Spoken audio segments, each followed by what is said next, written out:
நகரத்தின் மையப் பகுதியில் அதிகாரத்தையும் பெருமையையும் பறைசாற்றும் வகையில் ஒரு பிரம்மாண்டமான உயரமான கட்டிடம் கம்பீரமாக நின்றது. சூரியனின் பொற்கதிர்கள் அதன் கண்ணாடி சுவர்களில் பட்டு திகழ அது கண்கவர் ஒளியை பரப்பியது. அந்த கட்டிடத்தின் உச்சியில் சித்தார்த் என்டர்பிரைசஸ் என்ற பெயர் பெரிய அழகிய எழுத்துக்களில் பொறிக்கப்பட்டிருந்தது. அது வெறும் கட்டிடம் அல்ல, ஒழுக்கம், கட்டுப்பாடு, வெற்றி ஆகியவற்றின் அடையாளமாக விளங்கியது. மேல்தளத்தில் இருந்த ஆடம்பரமான அலுவலக அறை செழுமையின் உச்சமாக இருந்தது. மகோகனி மரத்தால் செய்யப்பட்ட மேஜைகள், பளபளக்கும் மார்பிள் தரை, கண்ணாடி சுவர்கள், மாபெரும் கிறிஸ்டல் விளக்கு அனைத்தும் அந்த இடத்தின் கம்பீரத்தை வெளிப்படுத்தின. தரையிலிருந்து மேற்கூரை வரை இருந்த கண்ணாடி சுவரின் வழியாக முழு நகரமும் கண்முன் விரிந்தது. அந்த கண்ணாடி சுவரின் முன் 30 வயதான சித்தார்த் அமைதியாக நின்றிருந்தான். 6 அடி 2 அங்குல உயரம், வலிமையான உடல், முகத்தில் கம்பீரம், கண்களில் ஆழ்ந்த சிந்தனை. கைகளை தனது பேண்ட் பாக்கெட்டிற்குள் வைத்தபடியே நகரத்தை உற்று பார்த்து கொண்டிருந்தான். அவனது முகம் செதுக்கப்பட்ட சிலையைப் போல இருந்தது. கூர்மையான தாடை, அகன்ற தோள்கள், தசைகள் நிறைந்த உடல் அவனது ஆளுமையே மற்றவர்களை மிரள செய்தது. அப்போது கதவு தட்டப்பட்டது.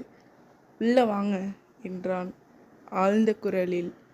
கதவு திறந்தது. அவனது தனிப்பட்ட நெருங்கிய நண்பர் ராஜ் அவசரமாக உள்ளே வந்தான். "ப்ரோ, நீங்கள் எங்கே இருக்கீங்களா? மேடம் உங்களை அங்கே கூப்பிடுறாங்க. இன்னைக்கு உங்கள் கல்யாணம்" என்றான். சித்தார்த் எந்த உணர்வையும் வெளிப்படுத்தவில்லை.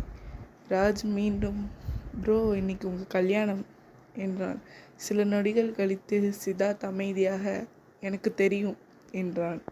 ராஜ் சற்று வருத்தத்துடன், "உங்களுக்காக இல்லைனாலும் திவிக்காக இந்த கல்யாணத்தை ஏற்றுக்கோங்க ப்ரோ" என்றான். கண்ணாடி சுவரையே பார்த்து கொண்டிருந்த சித்தார்த், "அவளுக்காக தான் இந்த கல்யாணம். இல்லைனா எனக்கு இந்த கல்யாணன்ற பேரை கேட்டாலே எனக்கு வெறுப்பாக இருக்கு" என்று குளிர்ந்த குரலில் கூறினான். அவனது வார்த்தைகளில் ஆழ்ந்த வேதனை இருந்தது. பிறகு ஒரு வார்த்தையும் பேசாமல் அலுவலகத்தை விட்டு வெளியேறினான். ராஜும் அவனை பின்தொடர்ந்தான். காரில் இருவரும் அமைதியாக அமர்ந்தனர். ஓட்டுநர் எதுவும் கேட்காமல் காரை இயக்கினார். சில நிமிடங்களில் அவர்கள் ஒரு பிரம்மாண்டமான மாளிகையை அடைந்தனர். வெள்ளை மார்பிளால் கட்டப்பட்ட அந்த மாளிகை அரண்மனை போல காட்சியளித்தது. அழகிய தோட்டம், மலர்களின் மனம், நடுவில் இருந்த நீரூற்று அனைத்தும் அமைதியை உணர்த்தின. அவர்கள் உள்ளே நுழைந்தவுடன் ஒரு கடுமையான பெண் குரல் கேட்டது. "நீங்கள் 2 பேரும் எங்கே போயிருந்தீங்க?" திரும்பி பார்த்தபோது 46 வயதான ஒரு பெண் கைகளை இடுப்பில் வைத்தபடி கோபமாக நின்றிருந்தாள். நெற்றியில் சிறிய பொட்டு, அழகாக கட்டப்பட்ட கொண்டை, கூர்மையான கண்கள் அவரது கம்பீரத்தை வெளிப்படுத்தின. அவர் வேறு யாரும் இல்லை, சித்தார்த்தின் தாயார் நீலம்.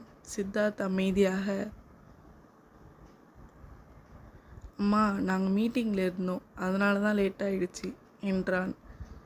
கோபமாக இருந்த நீலம், "இன்னைக்கு உன்னோட கல்யாணம், அது உனக்கு தெரியுமா?" என்று கேட்டார். சித்தார்த் உறுதியான குரலில், "அம்மா, இந்த கல்யாணம் உங்களோட முடிவு, என்னோடது இல்லை. இதில் எனக்கு எந்த விருப்பமும் இல்லை" என்றான். அவன் பேசிக்கொண்டிருந்தபோது திடீரென்று யாரோ அவன் காலை பிடித்ததை உணர்ந்தான். கீழே பார்த்தான். 1 வயது நிரம்பிய குட்டி பெண் தன் சிறிய கைகளால் அவன் காலை பிடித்து கொண்டு எழுந்து நிற்க முயற்சி செய்து கொண்டிருந்தாள்.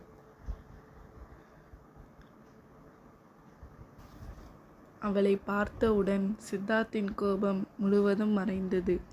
பெரிய கண்கள், உருண்டையான கன்னங்கள், அப்பாவித்தனம் நிறைந்த முகம். அவள் மிகவும் அழகாக இருந்தாள். சித்தார்த் அவளை தூக்கி அணைத்து கொண்டு கன்னத்தில் மெதுவாக முத்தமிட்டு, "என்ன பண்ணுறாங்க என் குட்டி இளவரசி" என்று புன்னகையுடன் கேட்டான். அந்த குட்டி தன் மழலை மொழியில் என்னவோ கூற, அவளது மழலை பேச்சை கேட்ட அனைவரும் சிரித்தனர். ஆனால் நீலம் இன்னும் கோபமாக, சித்தார்த், நீ திவிக்காக கல்யாணம் பண்ணிக்கிறதுக்காக ஆராத்யா வாழ்க்கையை பாழாக்கக்கூடாது என்று சொன்னார். சித்தார்த் எந்த பதிலும் சொல்லாமல் தன் தாயை முற்றிலும் புறக்கணித்து அமைதியாக தன் அறைக்குள் சென்றான்.